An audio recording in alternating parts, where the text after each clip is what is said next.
Very good evening to all of you. मैं पूनम सिंघल। आज हम डिस्कस कर रहे हैं 12th class geography third PYQ series का पार्ट 1।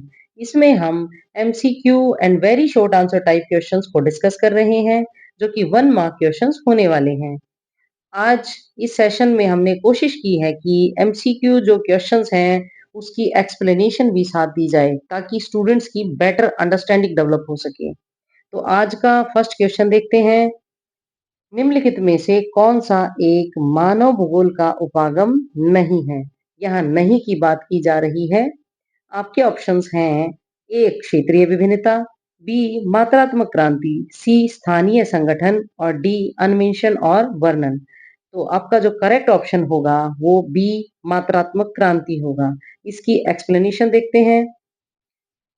मात्रात्मक क्रांति यानी क्वांटिटेटिव रिवॉल्यूशन भूगोल के अध्ययन का एक दृष्टिकोण था, लेकिन यह मुख्य रूप से भूगोल को अधिक वैज्ञानिक और सांख्यिकीय बनाने पर केंद्रित था, न कि विशेष रूप से मानव भूगोल का एक उपागम। इस प्रकार स्पष्ट होता है कि मात्रात्मक क्रांति मानव भूगोल का उपागम नहीं है। नेक्स्ट क्वेश्चन पर चलते हैं।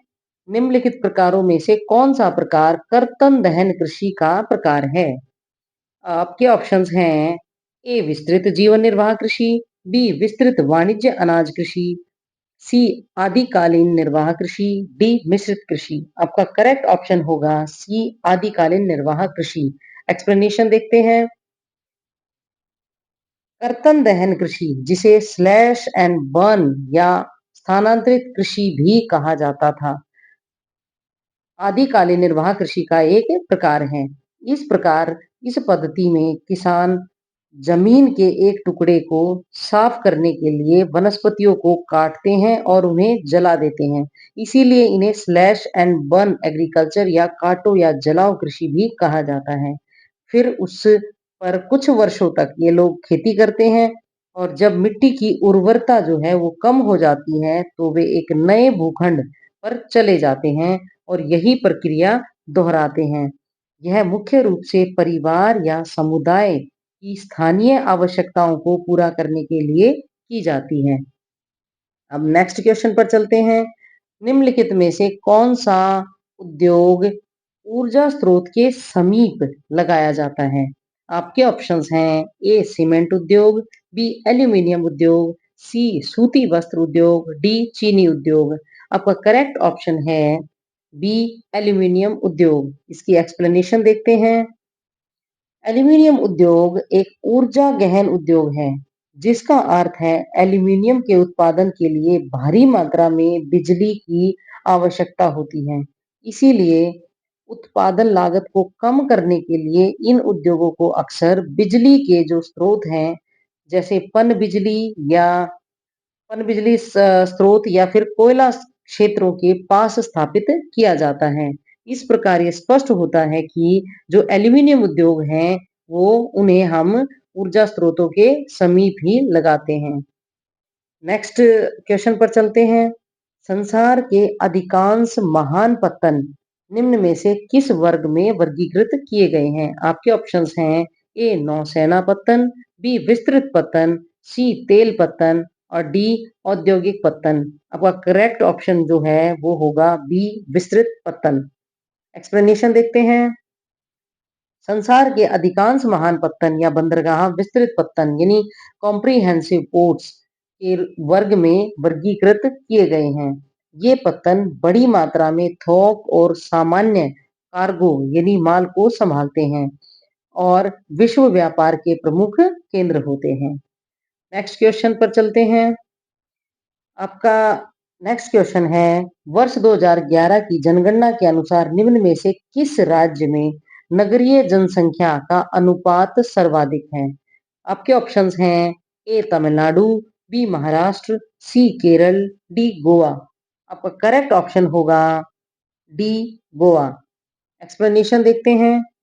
2011 की जनगणना के अनुसार गोवा में शहरी आबादी का प्रतिशत भारत के सभी राज्यों में सबसे अधिक था, जहां लगभग 62.2% आबादी शहरी क्षेत्रों में रहती थी।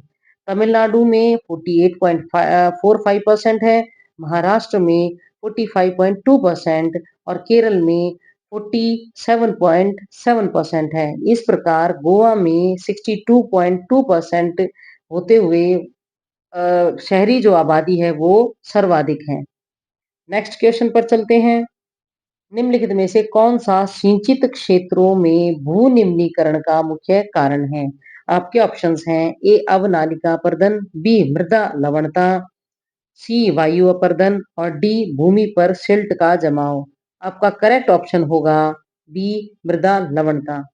आप एक्सप्लेनेशन देखते हैं अब। सिंचित क्षेत्रों में सिंचाई के पानी में मौजूद नमक और खनिजों के जमाव के कारण मृदा लवणता मुख्य समस्या है। अनुचित जल निकासी और अत्यधिक सिंचाई से जल स्तर ऊपर आ जाता है, जिससे नमक सतह पर आ जाते हैं और मिट्टी को अनुपजाऊ बना देते हैं। अब चलते हैं नेक्स्ट क्वेश्चन पर। निम्नलिखित में से किस राज्य में भौम जल उपयोग यानी परसेंटेज में इसके कुल भौम जल संभव से ज्यादा है? आपके ऑप्शंस हैं ए तमिलनाडु, बी आंध्र प्रदेश, सी कर्नाटक, डी केरल। आपका करेक्ट ऑप्शन होगा ए तमिलनाडु। एक्सप्लेनेशन देखते हैं। तमिलनाडु उन राज्यों में से एक है जहां भौम जल यानी अंडरग्राउंड वाटर का उपयोग उसके कुल पुनर्भरण यानी रिचार्ज वाटर से ज्यादा है यानी अधिक है। इसका अर्थ है कि राज्य में भूजल का अत्यधिक दोहन हो रहा है। तो इस प्रकार यहाँ पर यानी तमिलनाडु में भौम जल उपयोग भौम जल संभव से ज्यादा है। नेक्स्ट क्वेश्चन पर चलते हैं। भारत का सबसे बड़ा बॉक्साइट उत्पादक राज्य कौन सा है? उत्तर देखते हैं। भारत का सबसे बड़ा बॉक्साइट उत्पादक राज्य ओडिशा है। यह राज्य देश के कुल बॉक्साइट उत्पादन का 50% से अधिक उत्पादन करता है। Next question. इंदिरा गांधी नहर कौन से बांध से निकलती है? इंदिरा गांधी नहर हरीके बैराज से निकलती है, जो पंजाब में सतलज और ब्यास नदियों के संगम पर स्थित है। नेक्स्ट क्वेश्चन है। कोलकाता पत्तन कौन सी नदी पर अवस्थित है? तो कोलकाता पत्तन हुगली नदी पर स्थित है, जो बंगाल की खाड़ी से लगभग 128 किलोमीटर अंदर है। यह शहर हुगली नदी के पूर्वी तट पर स्थित है। इस प्रकार 1 मार्क्स के क्वेश्चंस हमारे समाप्त होते हैं। तो आज के लिए इतना ही। Thanks for watching. Have a nice day.